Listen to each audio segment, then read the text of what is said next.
Join Sam and Will as they bring the Bible's stories to life through historical evidence and try not to feel out of place in a car garage, all while bringing you Under the Hood.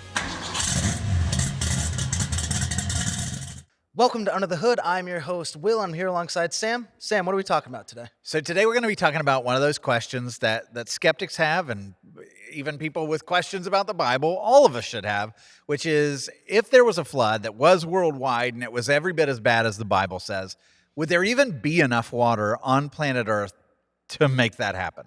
That's interesting because I've never thought of it until you asked about it. I'm like, oh, I've never thought about that, but that makes sense. Like, where did all this water come from? Because it must have been an extraordinary amount. Yeah, it had to be. Like, the way that the Bible describes it is, for sure, at least in Noah's region, the mountains are covered. Like, there's no land emerging. There's no plant life. Like, the world is submerged. And so one of the things that comes out of that is you'll get people that are well-intentioned or skeptical that'll come back and say, okay, whoa, wait a minute. If all the water on planet Earth was used to flood the entire Earth, you still have problems. So let's walk through the amounts of water supplies that you find from different things. You think that'd be helpful? Yeah. All right, so let's go to the U.S. Geological Survey, which is a government organization. They said if all the water in the atmosphere rained down at once, it would only cover the globe to a depth of, got a guess? I would think 15 feet. Nope, 2.5 centimeters. A lot different. So an inch. So if all water, all in the clouds, all at once fell down, we've got about an inch. Okay. Which now you're thinking well, that's not covering mountains. Yeah, not even covering my foot practically. Right. Like, there's going to be places where it all congregates and it would be a terrible, violent flood. But we're not talking about a global flood here. So now let's go to NASA. What if all of the glaciers and everything else and the ice caps and Antarctica and everything, all of it melted? What would happen? This is from NASA. Quote, if all glaciers and ice sheets melted, the global sea level would rise by more than 195 feet or 60 meters. Well, that's a significant flood. That would be very bad. Like, we're in Florida, it's goodbye Florida, right? Like, we don't have hills. Like, we're barely above sea level where we're standing right now. But 195 feet is still not covering mountains, No. right? Like, so all of a sudden it's like, wait a minute. So, all right, that's all the rain from all the clouds and all the ice caps and glaciers and everything else. Like, we're at 195 feet and 1 inch. And that's all the water I know. So where do we go next? Next is, okay, this is from the American Geophysical Union, and they say that there's approximately, this is where we have to go. There's approximately 43.9 million cubic kilometers, or 10.5 million cubic miles of water in the Earth's crust. Okay. So now that's a significant amount of water where we're starting to get even more significant flooding. That you think of the Florida aquifer that's under our feet. There's huge resources of water that are under our feet in the crust that happens all over the world. All the wells, that you drill down into the crust and you're getting water that comes up. If all that water came up, you'd add a significant amount, but it's still not enough. And so one of the things that people ran into this problem is they said, okay, well, the Bible talks about a flood that would require water that is tremendously high. And if all of the rain and all of the ice caps and all the glaciers and Antarctica and the wells and springs and everything else, it still doesn't cover it. And everybody for a long time thought, well, God must have Just produced it. Ex nihilo, he spoke it into existence. And I'd be good with that. I'm fine with that. I believe in a supernatural God. And I understand that if you don't believe in a supernatural God and you're only a materialist, that position sounds crazy. But I believe in a supernatural God, right? I recognize that in and of itself that would seem crazy. But I believe in a God that defies that. Well, in 2014, prior to 2014, scientists believe that all of the water on Earth was supplied to the Earth by icy comets that had crashed and impacted the Earth. Where did it come from? It's these icy comets that are smashing in and then melting down. And that's where at least a significant portion of the water, they believe, came from. It's where did we get all this? Which that seems crazy to me. As you said that, I was like, really? That's our best guess? Right? But I read it the same way. But in 2014, scientists discovered a massive amount of water that's trapped down in the mantle layer. So you have the crust, right? And right underneath the crust, you have the upper mantle layer. And down there, so we're talking a few hundred miles beneath our feet, is this stuff called ringwoodite. And ringwoodite, it looks like a blue crystal. And the reason why it's blue is it absorbs water. And down there where you've got all this movement and heat and everything else that's, down in the mantle layer and the crust, all the plate tectonics, it serves as kind of shock absorbers, and it cools down. It's got water that can be released with high pressure and density and everything else. And it works as like this miraculously designed thing that the earth is, where God put that down there. But what happens is if you crush that or you put tremendous pressure or heat on it, it will expel water. And so the question is, okay, how much is there in this stuff?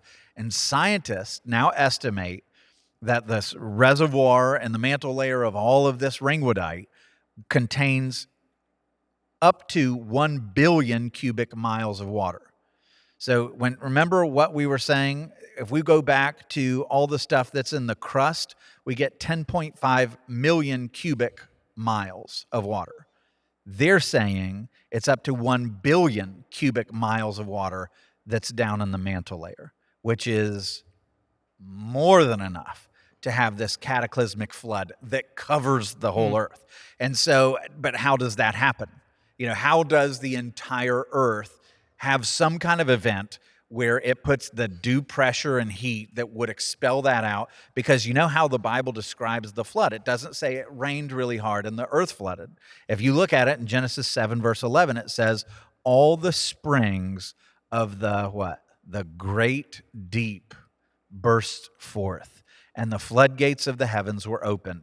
And so the idea there, what God is describing is in creation, he separated the waters to the skies and he separated the waters into the seas.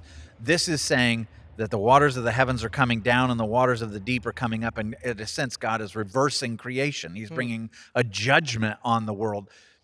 But notice what he gives priority to. All the springs of the great deep bursts forth. And so even in the way that Genesis is written, what gets priority? Because if I'm talking to you about a flood, what are you assuming just happened? Rained. The Bible says no. This was such a tremendous flood of such a great magnitude, rains won't cut it. The springs of the great deep burst forth. And sure enough, wouldn't you know that unless God created water out of nothing, where would the water had to have come from? From the great deep, from the crust, from the mantle. That's the only way that you get enough water that could cover the mountains, theoretically. So there's a lot of people, and well-intentioned, and this isn't a hill that I die on. It's not a salvation issue, but I believe in a worldwide flood because I think that's what the Bible communicates. There's some people who argue that this was a regional flood. And in Noah's day, by the way, the Tower of Babel hasn't happened. People haven't been scattered all over. So their whole world really is just one little region where, the mountains there are much, much different than the mountains that you're going to find in the Andes or in Everest or, other places. But there's a guy named Cesare Emiliani who's a professor of geology at the University of Miami. And he did studies in the Gulf of Mexico. And listen to what he says. He says, we know that there was a worldwide flood. This is what he's arguing, that there's this massive infusion of fresh water that just inundates the Gulf of Mexico. Well, that's interesting because the Gulf of Mexico is connected to the Atlantic Ocean, which is connected to the Pacific Ocean, which is connected to the Indian Ocean. They're all interconnected. And so if you have this massive surge into the Gulf of Mexico of fresh water, guess where else has massive infusions of fresh water? Everywhere else. And so listen to what he says. He says, we know this because the oxygen isotope ratios, those, right, of the foraminifera shells showed a marked temporary decrease in the salinity of the waters of the Gulf of Mexico. So you go back to this particular period, thousands of years ago, and all of the fossil record shows that suddenly there's this massive infusion of fresh water that you find in the Gulf of Mexico that radically changes the salinity levels. And so he's like, the only way that I know how to describe what's going on there is by a great flood that would have overwhelmed the Gulf of Mexico, which is connected to all the oceans, with fresh water. And so what's his conclusion? This is what he says. There is no question that there was a flood, and there is also no question that it was a universal flood. And so, again, we look at the springs of the great deep had to burst forth. Something's going on, because it's not like the Gulf of Mexico is not near the ice caps.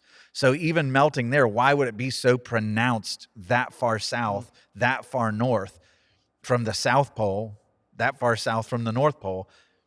In a fairly tropical region, you see this surge of fresh water. Where's it coming from? And the only way that you can think is it had to have happened everywhere. And that's his conclusion. Another thing that's just kind of interesting is, and this would for sure at least confirm that the region of Noah was flooded. Back in 1999, there's a guy by the name of Dr. Robert Ballard. He's known as like the underwater, he's an underwater archaeologist. He found the Titanic, he found the Bismarck, he found the USS Yorktown. He's very famous. He's kind of seen as like the underwater Indiana Jones. And he took a submersible because he went with a theory that came out of the Ivy Leagues that said, we think that there was a flood that was so significant that it overwhelmed the Black Sea and turned the Black Sea from fresh water, being an isolated lake, to where the seas rose and inundated it with all of its salt water. So the Mediterranean flooded into the Black Sea and turned the Black Sea saltwater. So he sent Hercules, his underwater submersible, to go down on the floor of the Black Sea. And in 1999, listen to this, he discovered a shoreline that was 550 feet underwater. Okay. And all of the fossils that dated 7,000 years or older were all freshwater. They were all freshwater species. All of the species and fossils that came after that were salt. And as they're looking around 311 feet below sea level, you find the wattle and daub structure, the corners of buildings. You find tools, ceramic, stone tools of a hammer and an axe. And so here you see evidence. Now, what's interesting about that is the Black Sea. Do you know what mountain is right next to the Black Sea? Mount Ararat. Does that ring a bell? Where people believe Noah's Ark landed. That's where the Bible says that Noah's Ark came to rest, on top of Mount Ararat. So we know that several thousand years ago, the Black Sea was so overwhelmed with floodwaters that it actually transitioned from freshwater to saltwater, and all of that water inundated it. The only explanation is a great massive flood. And right next to that sea is Mount Ararat, where Noah's Ark comes to rest. So you see there more evidence for certain in the region that there was a great flood of Noah's time period. Yeah, it's questions like this that kind of make the Bible stories come to life. Because when you think about the flood, most people, just like you said earlier, like, oh, it was rain. I mean, it was a lot of rain. But as you start to think, okay, now waters are bursting forth from the ground. Now this is a universal flood that's covering mountain ranges. You see just like, oh no, this was a real cataclysmic event that destroyed everything but what was in the ark. Mm-hmm. And the Bible gives hints of that it's not just like, oh, the water levels are rising. Look, kids, like it's saying, no, you need to get the birds inside, because the atmosphere that's outside of the ark, it's not just chaotic waters, it's chaotic skies. Something's going on that is changing everything. The only way that you live is to be inside the ark. Birds can't just go float around on the waves and wait around for the flood to be over. No, they need a sanctuary too, because whatever's going on during this flood is violent everywhere. So when you get down to it, as you start to look at the water that could have been used during the flood, there really is enough for a universal flood like Noah's to happen. Mm-hmm. And again, this is all speculation. We're not scientists, and we're not not looking at underwater geology and all that stuff. But what we're saying is, God said that he did it. We believe in the supernatural. So if he wanted to do it, he could have done it through the creation of water out of nowhere. But in addition to that, what we're saying is the resources to bring about a worldwide flood are on planet Earth. So for decades, the claim of the skeptics was there's not enough water. We now know, since 2014, we know definitively, yes, there is. And so again, we can take our Bible at face value, and believe what it says. And the more we learn about our creation, the more the Bible holds up to scrutiny. And so I want to thank you for watching. Join us next time as we go under the hood of another story in the Bible. Don't forget to like and subscribe. We'd love you checked out some other content we have. You can find that at sunlitstudios.com.